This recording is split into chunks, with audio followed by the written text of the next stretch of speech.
Hey everybody, welcome to the first Fandom Spotlight Wizard World collaboration panel celebrating an awesome show, Invincible. I don't know about you guys out there, but this panel cannot get enough of this show. We have a great lineup of people who are really into the show, and we're going to introduce them. I do want to shout out to our partners at Wizard World, and definitely go to wizardworld.com, check out their upcoming panels and live events, and also Wizard World Vault for some great merchandise. And go to fandomspotlight.com for some great news. And I suppose you can go over to Skybound. You know, they got some neat stuff too.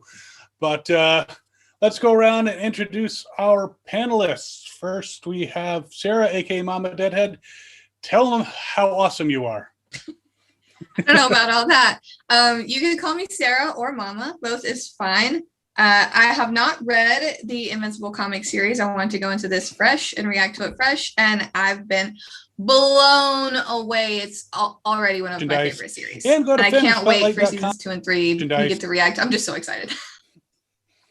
Absolutely.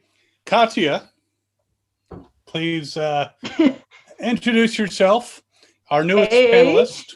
What's up? I'm Katya. Just like Mama, I literally came in the show not knowing anything. As you can see on top of me, there's like the compendiums or whatever they're called. I only read the first issue. Like, that's all I know. And the show is mind-blowingly crazy, and I'm really excited. Me and Mama are the most closest people to talk about this show. I love the show. I cannot wait for more of what it comes. And awesome. You're not alone.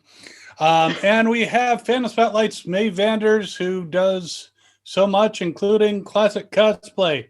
Mae, tell us about yourself.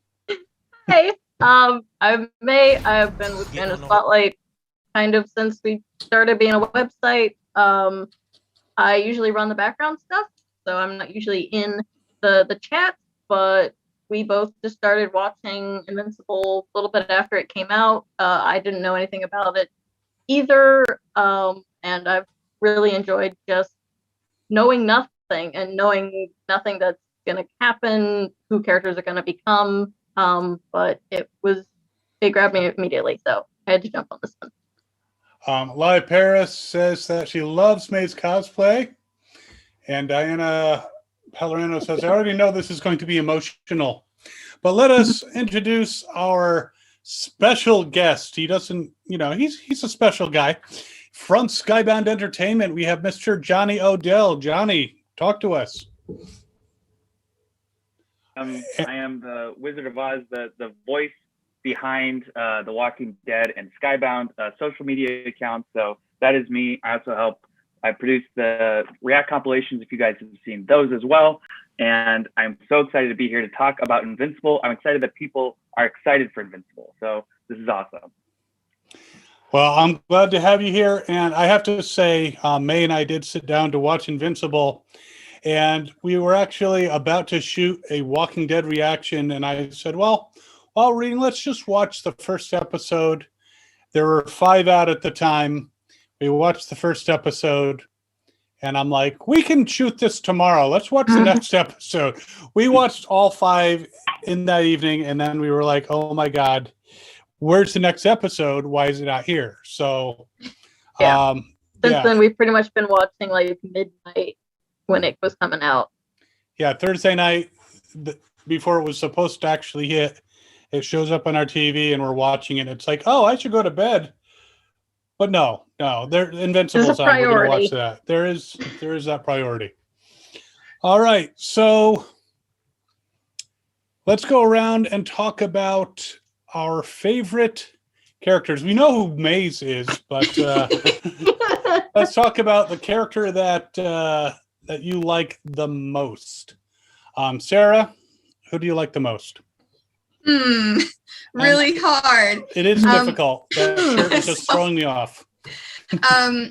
I actually like the vast majority of characters on the show. There's only a couple that I dislike. I can relate so much to Adam Eve with her parents and her past, but I'd have to say it goes to Invincible Mom. It has to go to Debbie. I adore her. She's precious.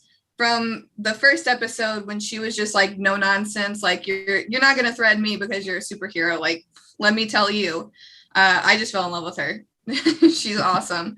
And just throughout the entire series, you've seen a lot of growth. And I like that she is really smart and she's not scared to go for it. Like, she had that little inkling in the back of her head. She could have really just dismissed it and been like, no, like everything's fine, just totally pushed it back. But she really went for it. And I have a lot of respect for that, because I think without Debbie, that Omniman would have destroyed the Earth, because she's that little thing in the back of his head that was like, nope, you have this family, look at this beautiful family. And that's what made him leave. So love her. So she saved us all, and Earth being destroyed would have been a bad day. Yeah. Johnny, Johnny, your favorite character? Oh man, it's tough. I mean, I love Mark. Obviously, I know he's the main character, so that's not really a fun answer. But he's just really relatable. I mean, when I got my superpowers as a teenager, I went through the same things he did. So it's very similar experience. Now, Mark's great. He brings sandwiches to space, which I appreciate, and that means he's prepared. I like that. But if I had to deviate a little bit, I'm gonna go Battle Beast. He is a beast in the comics. He's a beast in the show. And I know that he beat the crap out of all of our heroes, and so that might, make him a villain, and he is. But he's just so epic and so fun every time he's on screen. So I'm gonna go with Mark and Battle Beast for my pro and con. But he is so honorable. I need to. It's almost like you got a new cosplay. We can abandon the governor now. We got Battle Beast. You should Get him do a all fursuit. reactions That'll as be easy. Battle Yes. Beast. Yeah, Yeah. I'm gonna be a furry. Which God. there's nothing wrong with I that. take it There's back. nothing- No, I take it back. I take everything back. I regret it all. Gotcha. Who's your favorite and I- why?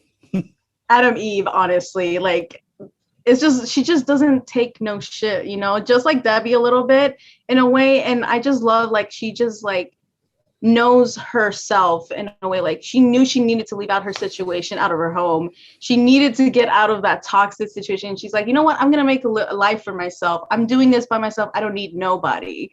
And I just love how she like helped Mark a little bit, like with when he started being a superhero. It's just like, I don't know. I just love her so much. Like, every time I see her on my screen, I'm just like, just hard eyes the whole time. Like, I just love her so much. And I really want more to see her more in season 2 and 3. So, yeah. And I'm waiting for my shirt too, so I can be like, Mom, let me wear my Adam Eve shirt too. So hopefully it comes in too. So, but Adam Eve, love her.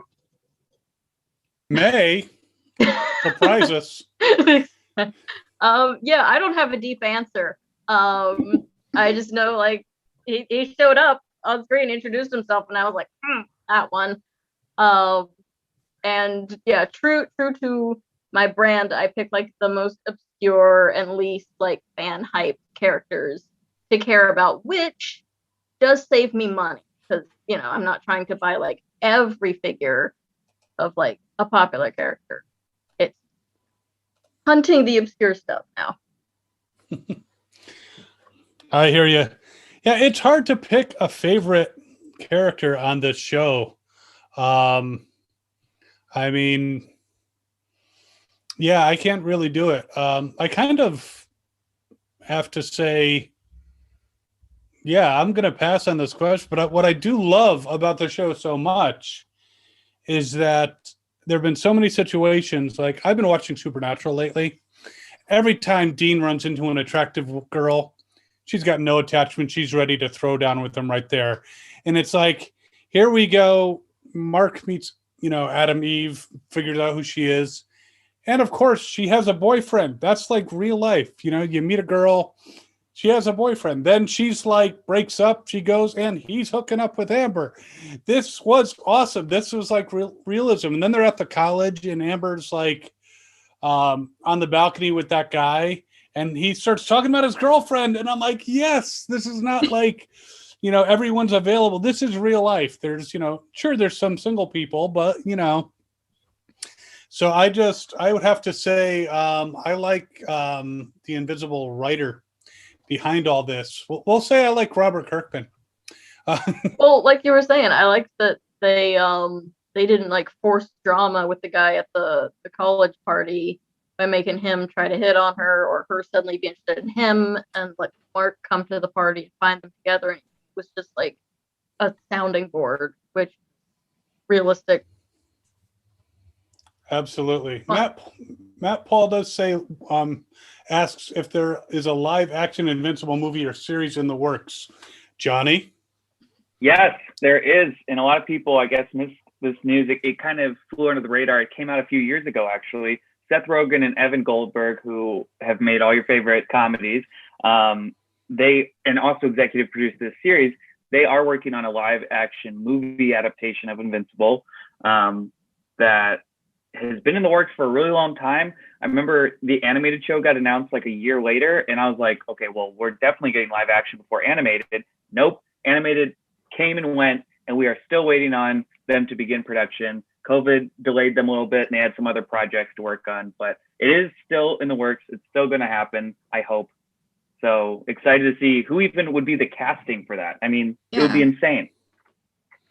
Yeah, I've seen a lot of talk about the like fan casting Facebook group. Yeah, I would have no idea. Deborah Ulmer says, hi, everyone.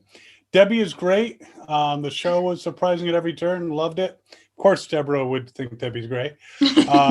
We all love our namesake. Bebe Rose says, I love Robot because at first I thought he was going to turn on the group, but that wasn't the case at all. I mean, not at all.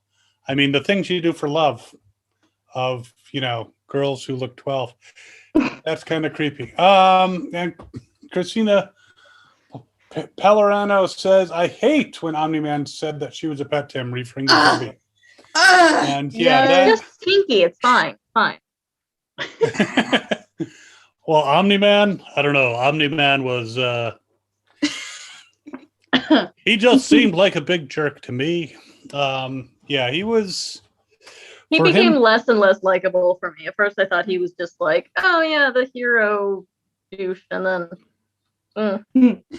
But apparently, so he lied and said, "Oh, I'm from this planet, and we go out and help people."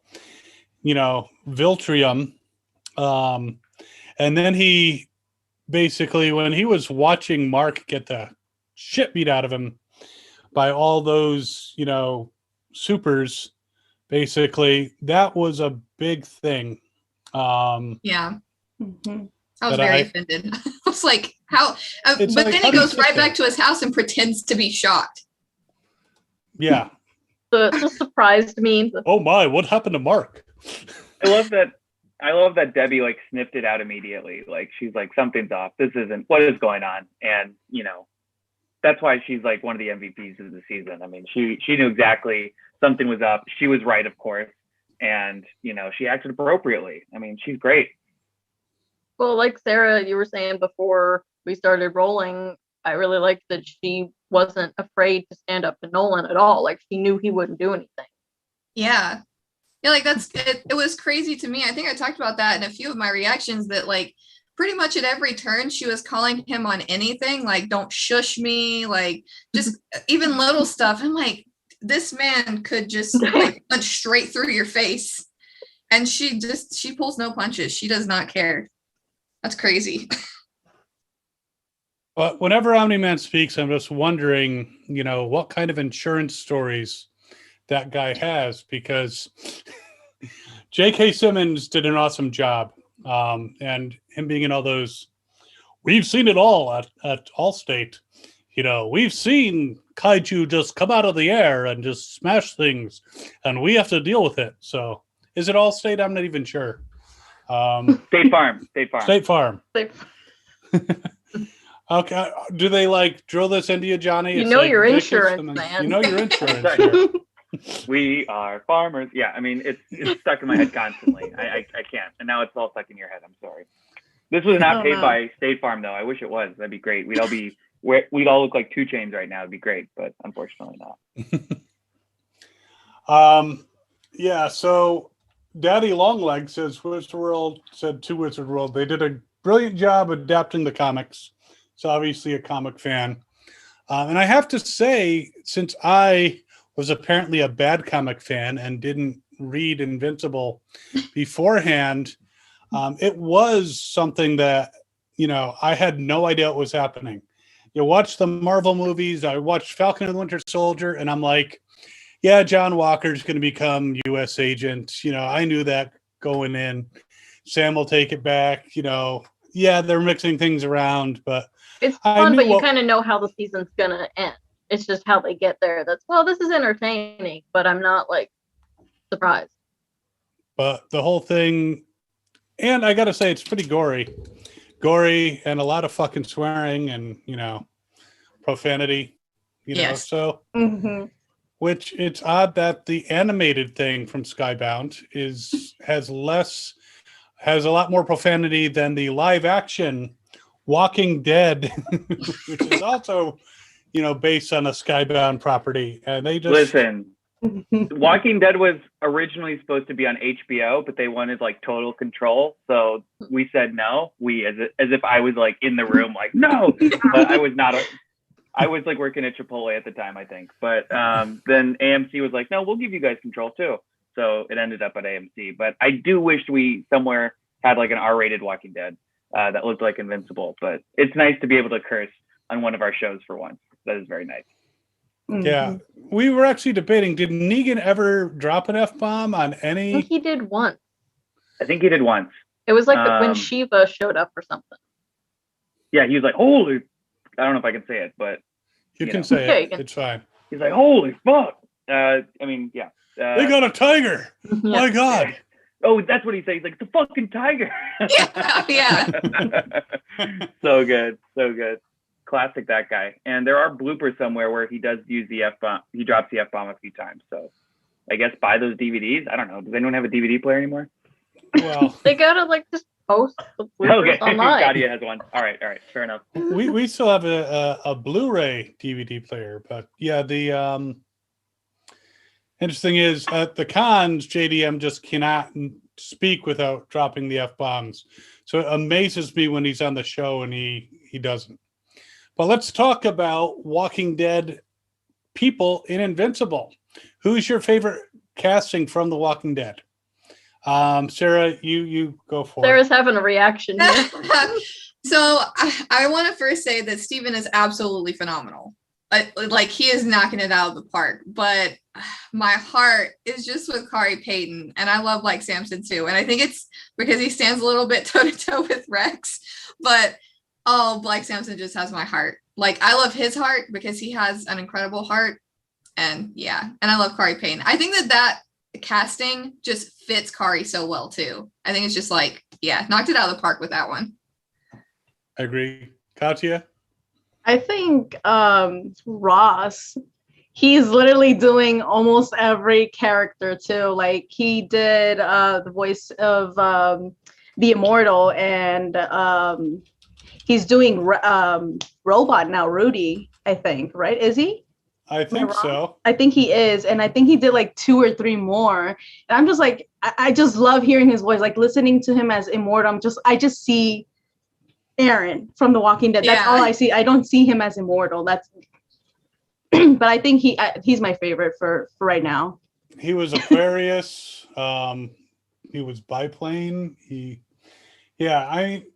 I have to say Ross is very talented with the. He is. Yes.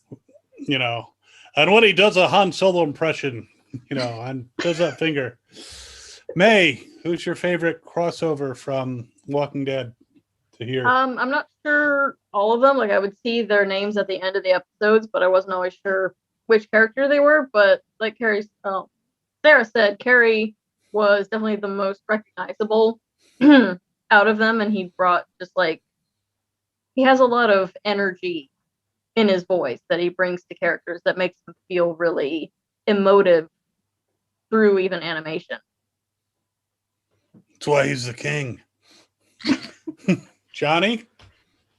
I was going to go with Ross, but I'll pivot and say Lenny James' Darkwing, only in it for the first episode, but because I wasn't sure, but it is kind of effed up that they put in like the Walking Dead actors into the show and just to be killed off in the first episode. Like it's just, they cannot catch a break. I mean, you had Michael Cudlitz Lauren Cohan, Lenny James, Ross Marquand. Who played Sasha? Sonequa Martin Green. Just amazing. But yeah, I'm gonna go with Lenny James. It's fun to see him basically as Batman. Yeah. Yeah. Yeah, I mean the whole Guardians team is basically the Justice League, just a little different. Mhm. Right. And some people are confused. They thought that we were like ripping off the Justice League. It's more of a parody. And it's basically like, what if Superman went nuts and just straight up murdered the Justice League? Like some people are like, oh, they're ripping it off. That's what I thought when I first read it. But it's like, no. You keep reading, keep watching. It's a parody. This is all fun. So I mean, in that vein, so with the boys, most of their characters are parodies. Mhm. And even if you look at like the Marvel stuff with they had the Squadron Supreme, which was their version of the Justice League. There's no new ideas. And there's like actually a friggin' Spider-Man in DC shoots webs and everything where similar it's they rip each other off back and forth. And then there's Deadpool and Deathstroke, and then who was the other one that Well, first there was Deathstroke, then they made Deadpool, so DC made Red Tool. Red Tool. So That's funny. yeah, I would have to Sorry. I was gonna say Steven just amazes me that he can sound like a teenager, when he's done stuff with Lauren Cohan, he's got experience. No, he's he's a grown man, and that amazes me. I mean, I do some weird voices from time to time, but sounding younger is a skill that I don't necessarily think I have. You just gotta take your voice up. Yeah, I don't think so. I think I'm more of I can be the older person, and I might replace Omniman, come on, Mark, so yeah, I can't do it, but yeah, Steven knocks it out of the park. But Sarah, you were going to say something. I was going to say, I literally had no idea about the Guardians of the Globe getting just absolutely slaughtered. And in my first reaction, there's a good bit that I cut out because I was just like genuinely so proud to see my Walking Dead babies as superheroes on the same team. And I was like, this is like the best thing I've ever seen. And then it was the worst thing I've ever seen. Very rude. Wow, they're all Very working rude. together again forever. I know, I was so happy. Then, yeah, you crushed that. Thanks. Baby Rose says Debbie's a true queen. She doesn't like Eve's parents. I get they want what's good for, I guess, her, but how they put her down, she doesn't like it. Yeah. Unfortunately, with parents, you can basically, if you want to adopt a child, they examine you up and down, make sure you're going to be a fit parent, but you just want to pop one out. There are some great parents out there, but then there's some who could use an instruction manual. Christina Pellerano says she loves Katya's poster, so you're getting fans from there. Thank you. Deborah Ulmer says Ross is always favorite, but Elsie's surprise. I think she did good. Lauren Cohan, I guess, didn't recognize her voice. So yeah, it's amazing the talent that they brought to this. Just so many, and then there's people like Clancy Brown, classic. He's Lex Luthor. He's now a demon. He's been so many things. He's amazing. They need to bring John Glover in for season 2. Oh, he could be, some kind of riddling character or something like that. Also, speaking of, I think Mark Hamill is in the show too, right? He voices Art. He plays Art, yeah. Yeah, the tailor. Mm-hmm. Yeah, he's got that voice that, me too, Debbie, me too. Z Mendoza says, I know nothing about the comics, but I'm looking into them now. Any advice for someone going into the comics after the series? Johnny, this is your pitch time. Sell some comics for Skybound. Dang it. Oh my God. If you guys think that Omni-Man is dangerous or crazy or powerful, you do not know what is coming for you in season 2 and 3. And I think that this show, hopefully, knock on wood, is just going to keep on going in perpetuity, kind of like Walking Dead, because there is 148 issues of it, I believe, enough to fill 3 compendiums.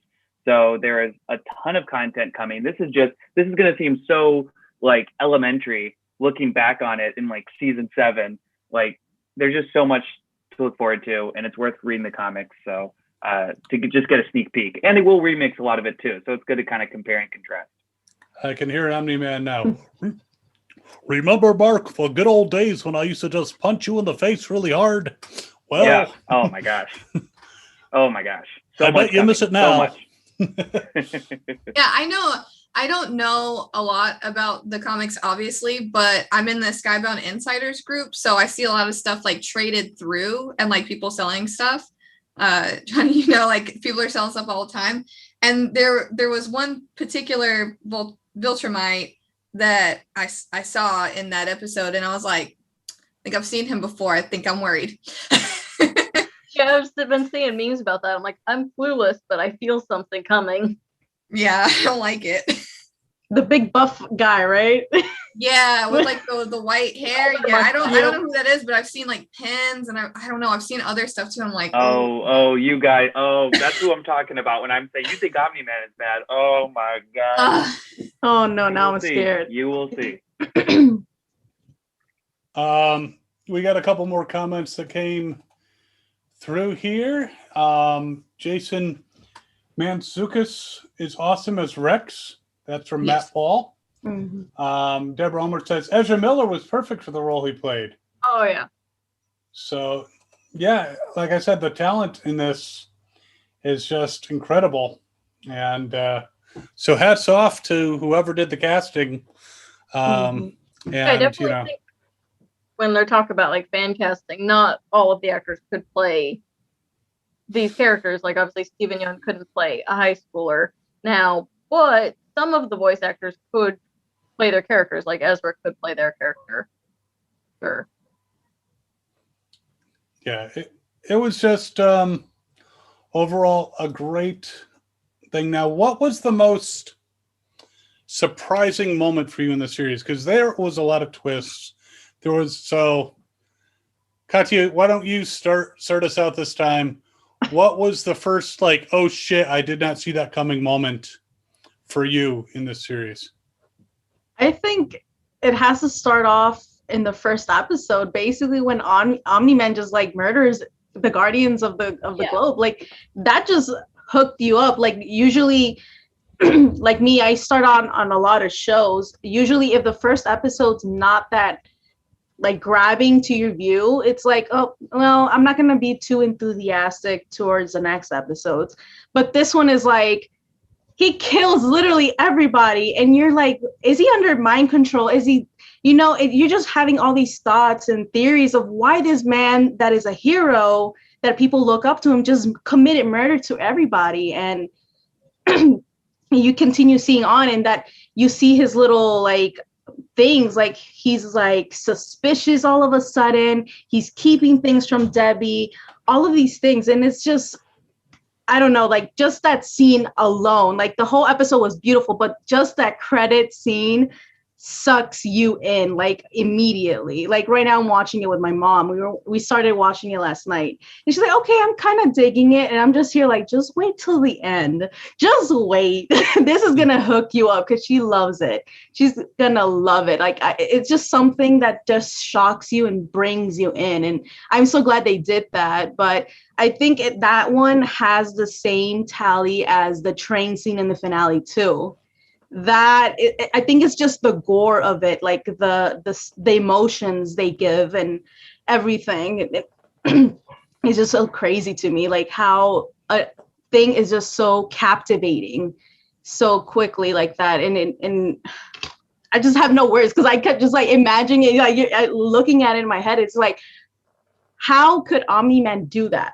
Like, you get it? How can he just do that? Mm-hmm. That's that. May, was there a moment you were like, holy crap? I mean, other than when you saw Cecil for the very first time.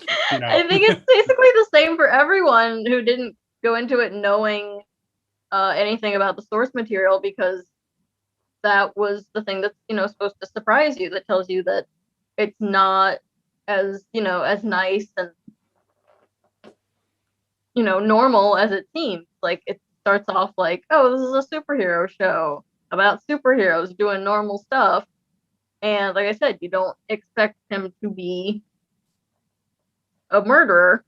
So I don't think after that anything could surprise me as much as that, because it was like, well, he's gonna kill more people. So you can't really surprise me. Obviously the train scene was bonkers, but it seemed like something he would do at that point. Yeah, his total disregard for life. Sarah, was there a particular point, or are we just gonna agree that watching the brutality of him, you know, twisting people's heads around, and, you know, what he did? I'll go with something different. I'll go with something different. There's been a twist in nearly every single episode. Some of my, maybe not a twist or anything like that, but a surprising moment, or a couple for me. Damien Darkblood, whenever he's pretty much confronting Omni-Man, and he's like, you know, it's just a matter of time before your son finds out that you're a homicidal maniac. And I was just like, whoa, because I was waiting for a fight, and then Omni-Man just is like, fuck off, and just leaves like with gusto. I love that. But another moment that I was truly shocked by, and like I just genuinely didn't know, like, I think my reaction, I was just like, was when the Mahler twins escaped and it was Robot that did it. And I'm like, well, who's good in this show? Which one? Which one's good? Like, I don't know anymore. Everyone's bad. Johnny's over here just like having such a good time. Like, I knew. So Johnny, you probably read the comics. So you have a comic moment that was surprising for you, that you were like, holy shit, this is awesome. Unless there was a show moment you weren't expecting them to do. Well, there are, I don't want to ruin anything for the comics. So I'll keep it to the show. The moment when Monster Girl almost seemingly died, which I thought was going to be like a big like deviation, like, you know, with the whole Battle Beast scene. I can't remember what episode that was that 5 or 4? That was like brutal, where everyone got like completely decimated. And you're like, oh my gosh, what is the show doing? Like, when I first saw it, that was pretty crazy. That was really shocking. And that like hurt. Like, I've never been that affected by like a animated show in a long time. I think I was like, man, this is rough. I mean, like, part of her skull was like, you know, popping out like this. It was wild. It was like Glenn Negan scene. Sorry, trigger warning. So it was eye popping, is what you're saying? Yeah, it was eye popping for sure. Also, when Zazie Beetz is Amber, by the way, Zazie Beetz so well cast. She's basically just an animated Zazie Beetz. Like, it's amazing. When she's like, oh yeah, I know you're invincible, but I'm still mad that you lied it to me. You know, like that was like not as shocking, but that was a fun surprise. That was a cool moment. So that was kind of like, and I've seen a lot of talk about this in like the meme group. It's like, she was mad that he lied, but she said she was mad that he left when she knew why he left. So why not just tell him that she knew and that she was mad that he lied right then? Yeah, it was. Yeah, that was kind of annoying. You're like, yeah. Wait, why are you giving him such a hard time? But it was just a fun reveal. Yeah. Other thing. Sorry. I was going to say a few comments. Simon knows it says, LOL, same for him, first episode. Thought it was just another cool hero show, as Amazon recommend, and suddenly there was madness. Where there was madness. Matt Paul says the train scene was super messed up and surprising. Deborah Ulmer was surprised. The things that Omni-Man said about Debbie and Mark in the last episode. He can make another child. It's only 17 years. I could make another child. So, and I'm sorry, Mae, say what you're going to say, and then I have like a question for everybody. No, I was going to say a kind of surprising moment that wasn't like mind-blowing, but it was just like surprising, like, well, that was unnecessary. It was when Nolan just left through the roof like a rude bitch. Like, yeah, prick. You know, like, roofs aren't leave cheap. Any other way. I'm just gonna, instead of like actually lashing out at her, which it seemed like he would never do. He's like, okay, but I'll punch your wall and I'll fly through your house. I literally think I said that in my reaction. Like, he flew through the roof, and I was like, well, that was rude. Damn it. Yeah. That stuff isn't cheap. Amy Chibi says, who do you think is better at what they do? Nick Fury, Amanda Waller, or Cecil? So let's go around. What are your thoughts? We'll start with Johnny. I was about to say I can go first. I don't know who the other people are, so Cecil. Okay. Just like the same Wait, type what was of the character question? in other- Who is more what? Who's better at what they do? Nick Fury, Amanda Waller, or Cecil? Oh man. I'm gonna pivot and say Val from Falcon and Winter Soldier. She's great. No, I don't know. I'd probably go Cecil. I mean, Nick Fury's great, but Cecil's like global. Like he has a hand on everything. May approves. Yeah, I don't know that I need to ask Mae. Do you have a different opinion? But no, I'm just biased here. Katya, He's doing any a thoughts? great job. He's doing great. I'm so proud of him. I would say Cecil too, honestly. Like, I don't know. I like Nick Fury, but I think Cecil just does.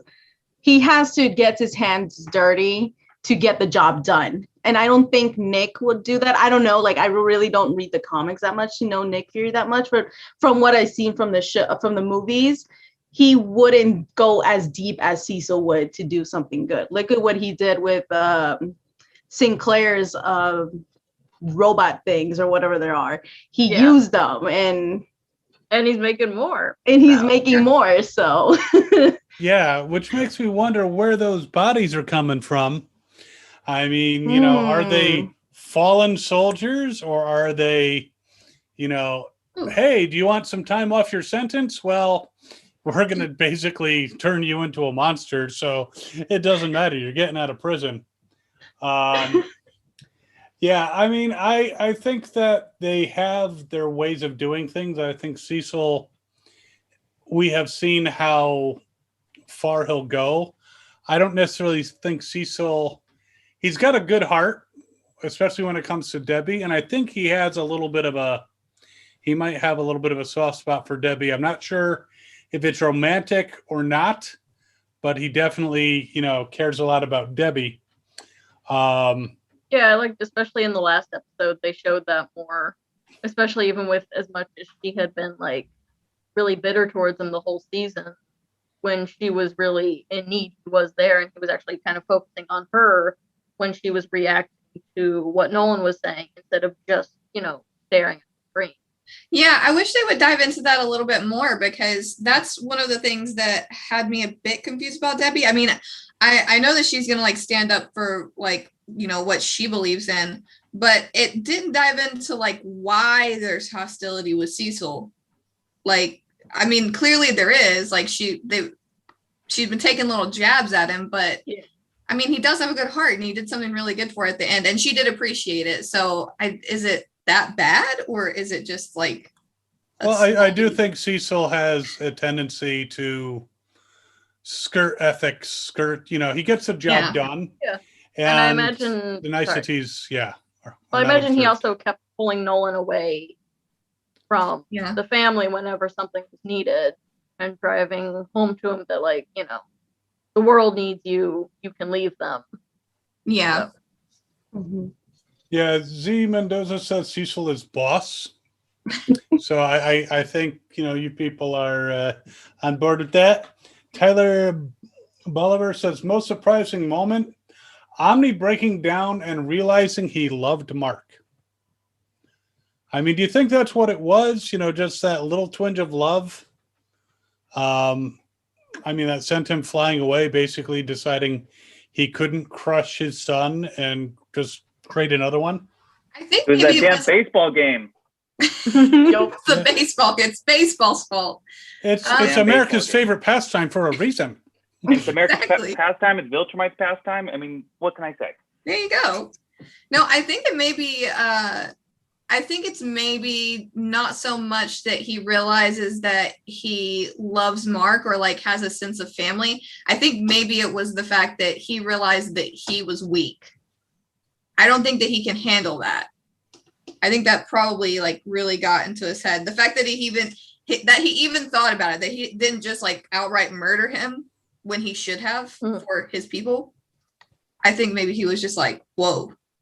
Because it looked like he cried at then, right? When he flew Yeah, away. he had tears. Yeah. I think he Yeah. probably shocked himself there. Like Um, a feeling. I have, What I is have a this? feeling- Yeah, Trevor Golding says Cecil said they were fallen soldiers. I take it that you don't buy it. I don't buy it. I don't know how many fallen soldiers that they have They just keep lying getting around. shredded by Nolan, his little troopers every time they're in his house. I mean, I'm not saying that I would totally 100% object to him using, criminals who kind of deserve to, He's recycling. yeah, people who are really beyond redemption. I'm not talking about jaywalkers. Jaywalkers can probably be re-educated, but if they're like, Well, they we want should to get take the Waller rapists, twins as one of those things. that would be something. Speaking of which, who's your favorite villain? Do you have a favorite villain that we came across, or a favorite, or a secondary character? They're like, no, I don't like any villains. Fuck you, Kyle. I would say Usually- Omniman. I would say Omniman if he didn't call Debbie a pet. Very disrespectful. Battle Beast is really cool. That's super tough. Battle Beast. Gotta No. be Battle Beast. Do we count? Does Titan count? Does Titan count as a villain, or is he like an anti-hero? Because I love Titan. He's Titan- kind of he's an antagonist now because he's like got the underworld. Yeah, I would say, yeah, he counts as a villain. Okay, I think- Titan. I was expecting him to be more of a character, but I like the leader of the alien invasion that just kept coming back, The lead blacks. more and more determined. I was like, oh, okay, I this is a new villain. I can like this guy, and then he's gone pretty quickly. Yeah, I mean, obviously, when I saw Omni-Man go through to that world and basically devastate it, and he was there for a while because a few hours, Yeah, and yeah, and he didn't age really because as he said, it's like Viltrumites don't right. age that quickly. He just, grew some facial hair and had to how does he shave? I'd like to know that. He doesn't have the mirror and the heat vision Maybe his hair like isn't Superman. invulnerable because that doesn't actually make sense. His hair, it's not.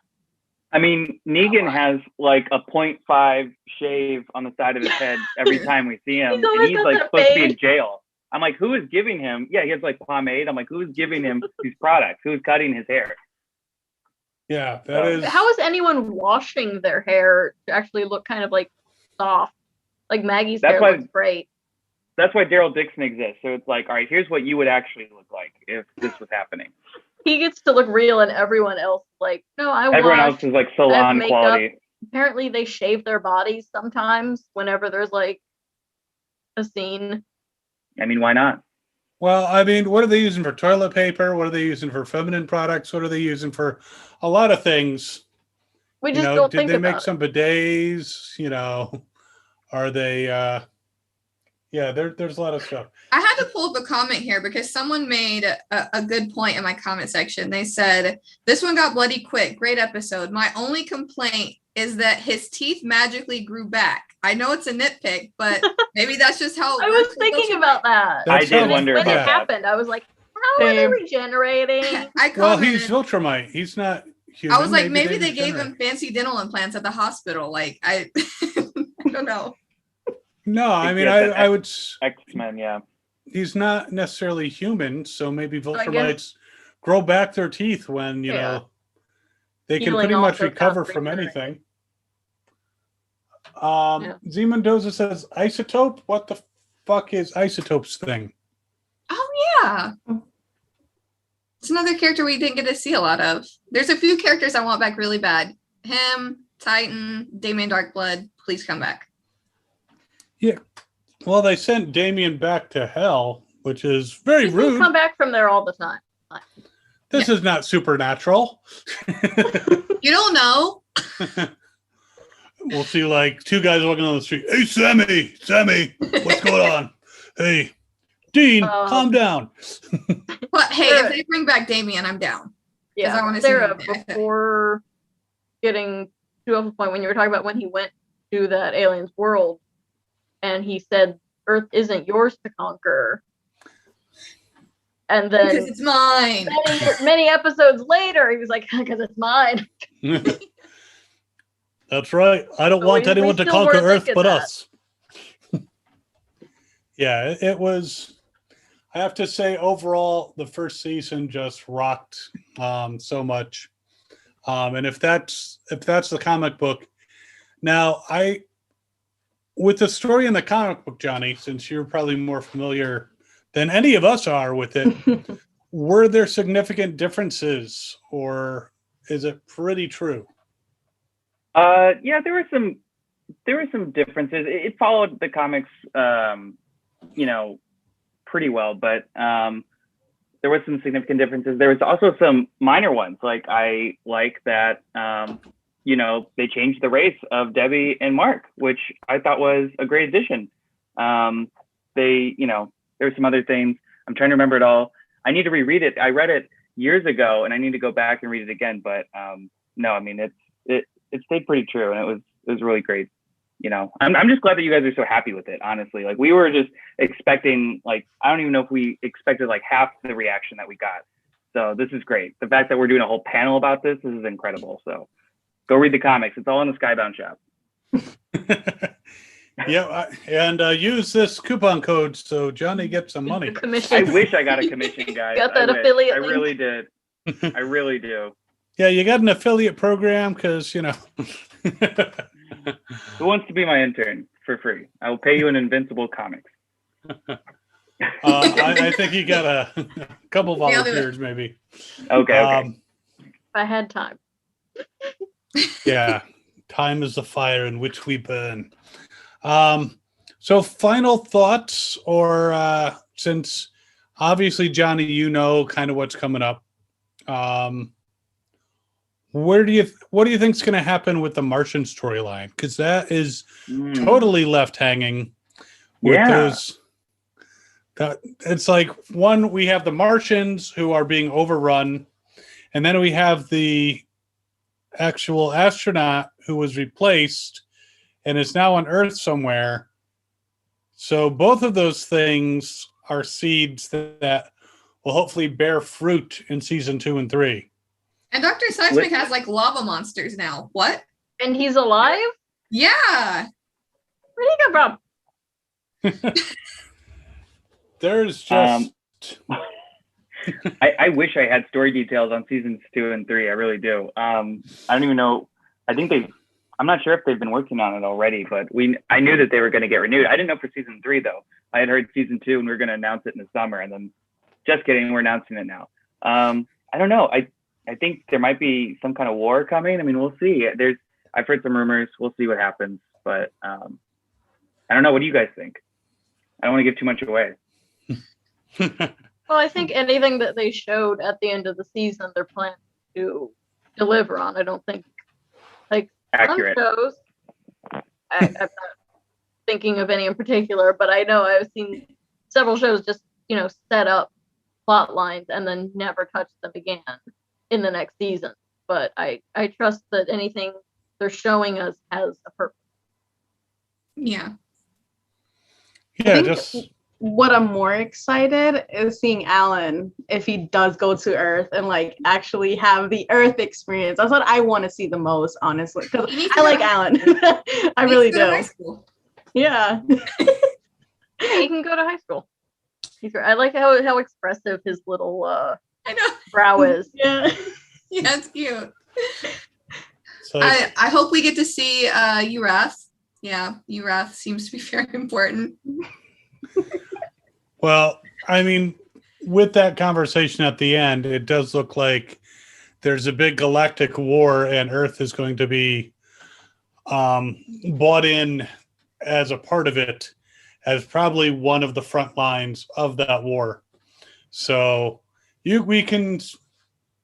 think we're going to see a lot more death, a lot more destruction, but a lot more heroes, a lot more heroism. And Cecil will probably be really fucking busy. Oh yeah.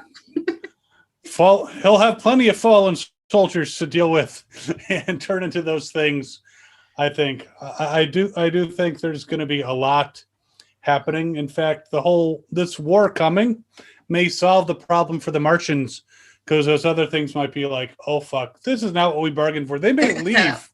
Maybe you're like, you Martians, we're sorry.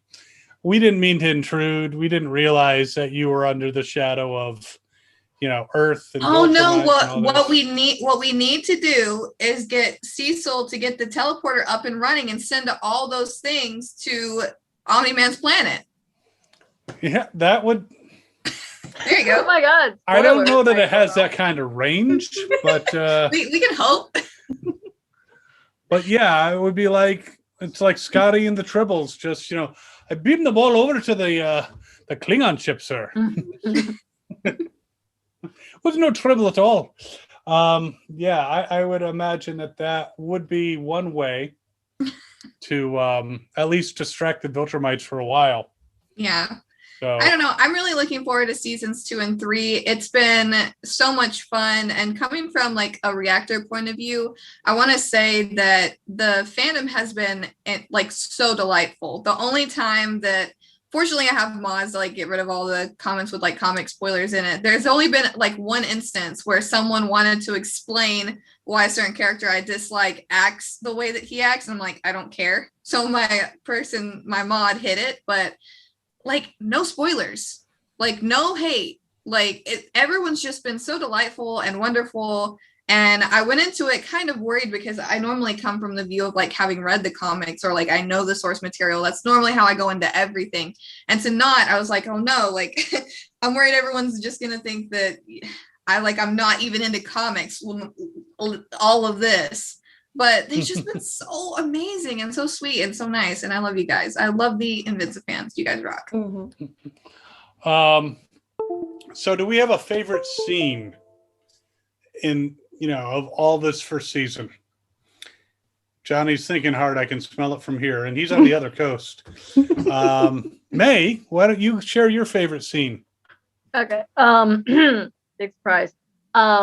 Basically, when they were trying to kill time with Nolan and stop him, and Cecil teleported down and just kept jumping away from him so he could keep delivering his monologue and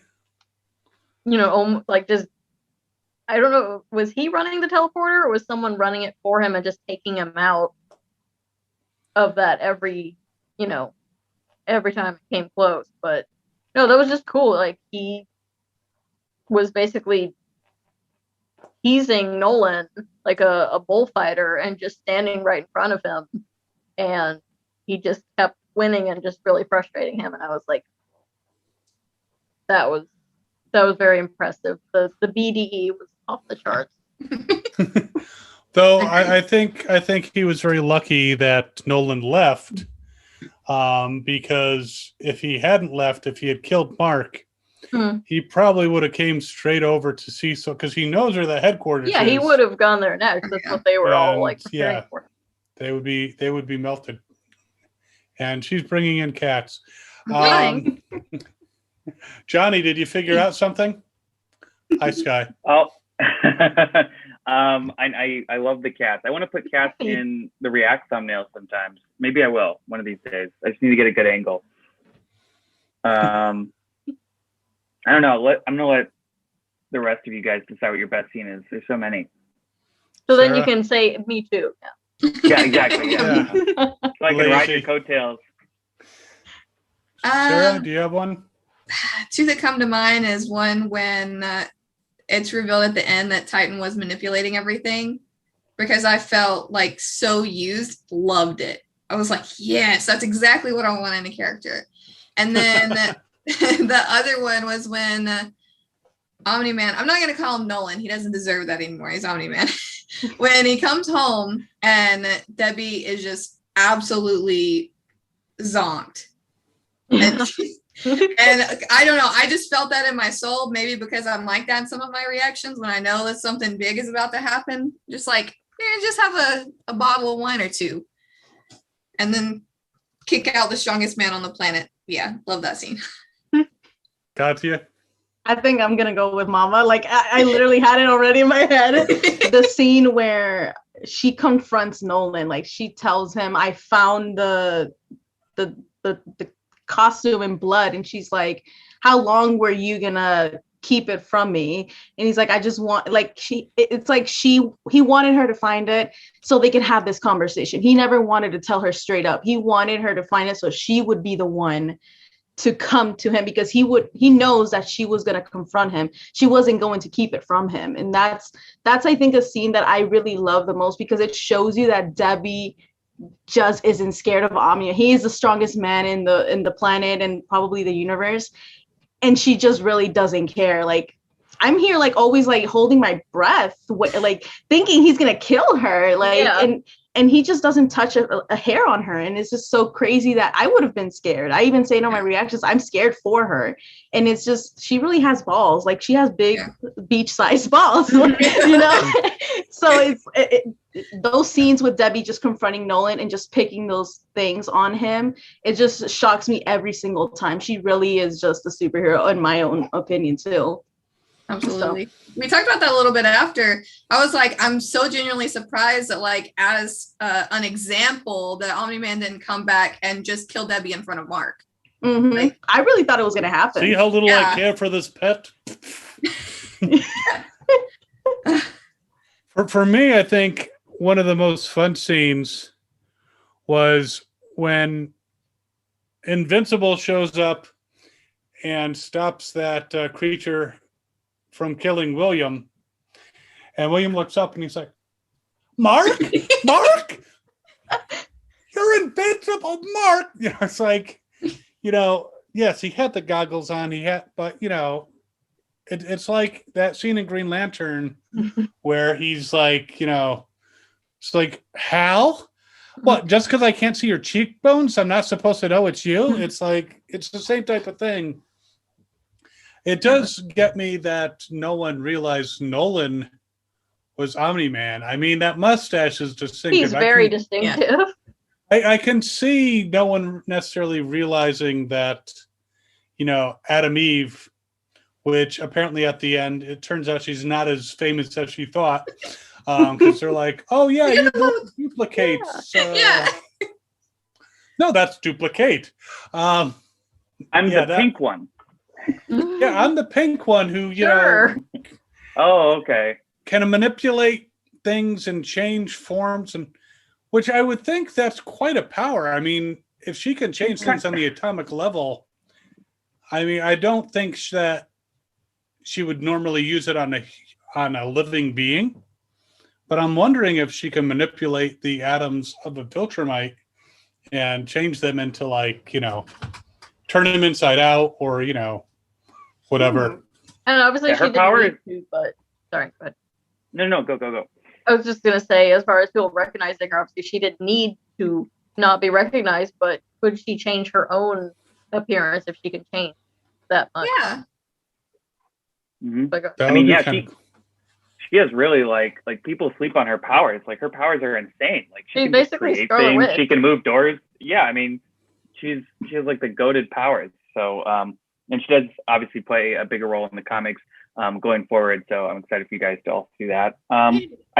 It's hard to pick a favorite scene. I like little moments. Like, I like when Rex Splode was like trying to like wipe away the blood, and everyone was like getting in their like fighting stance to like stop him. That was cool. I like the room with like the light, where it's like, oh yeah, there's just we put this stuff in the water that you guys cannot see a certain frequency of light. I'm like, are there people who aren't drinking tap water, who are just drinking like straight Dasani, who can see this? Like, I'm curious, but anyway, there's a lot of fun moments in there. Does that stuff wear off if you switch to Dasani? Will it eventually, you know, wear off? What if you filter your water? Yeah, what if you filter? Yeah, exactly.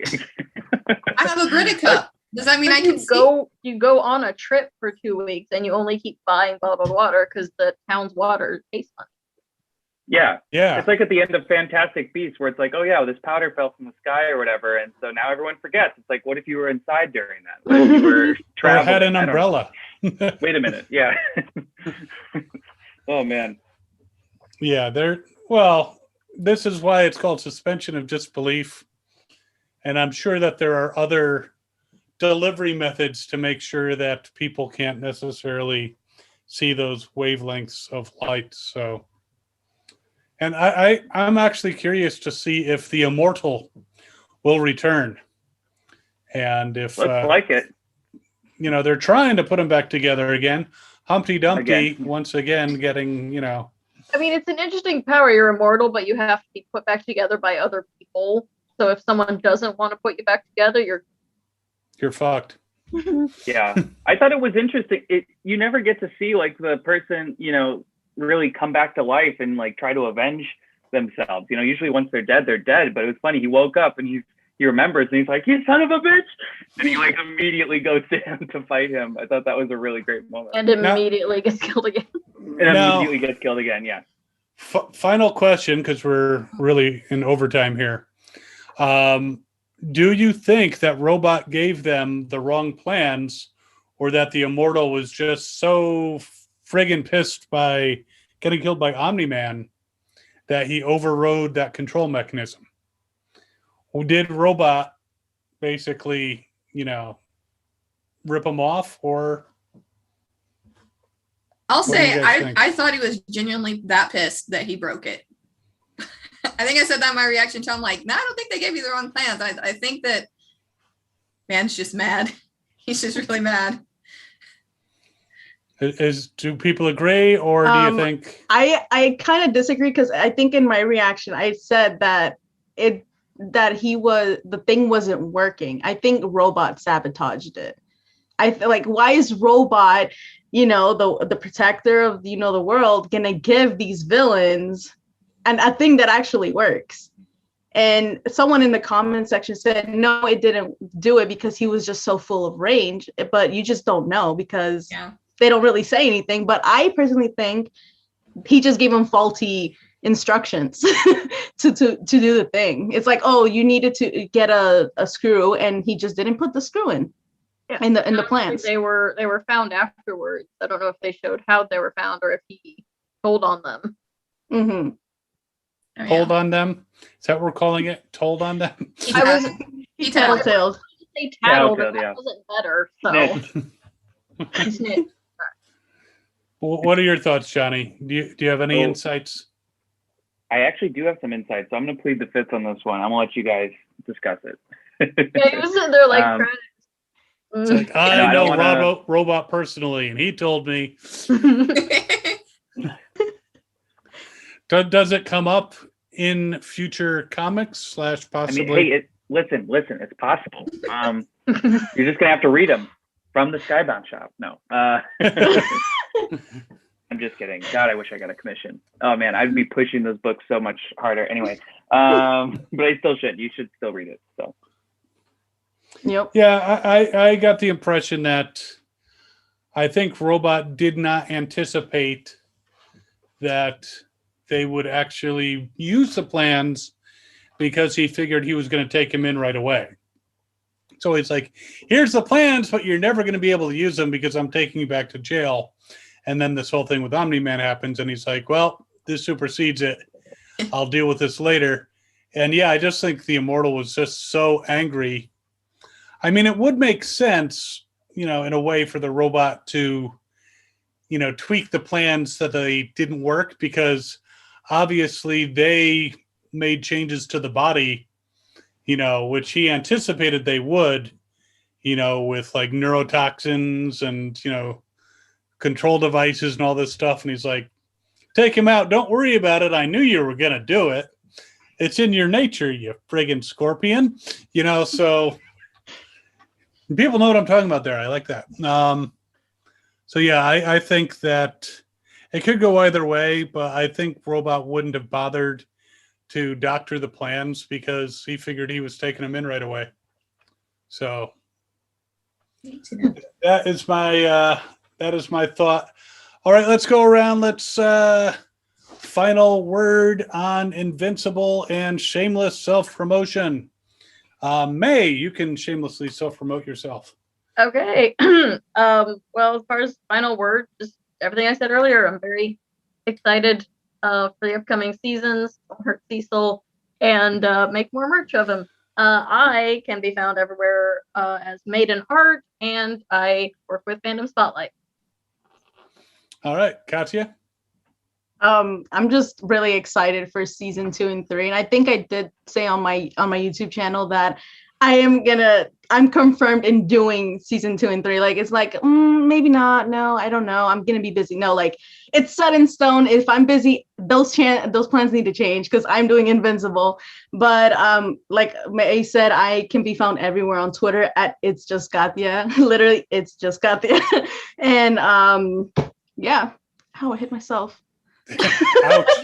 And I'm going to go out on a limb here and say you are not actually related to Daniel Salazar. Yeah, he's my uncle. He is? He is my I'm sorry uncle. to hear about his mental issues. Yeah, I know. It's been very hard in the family. And Skid Market's her nephew. Yeah. Oh, lucky. Him I and thought we Oliver saw were Skid chill. Mark before, but over at Sarah's house. Sarah.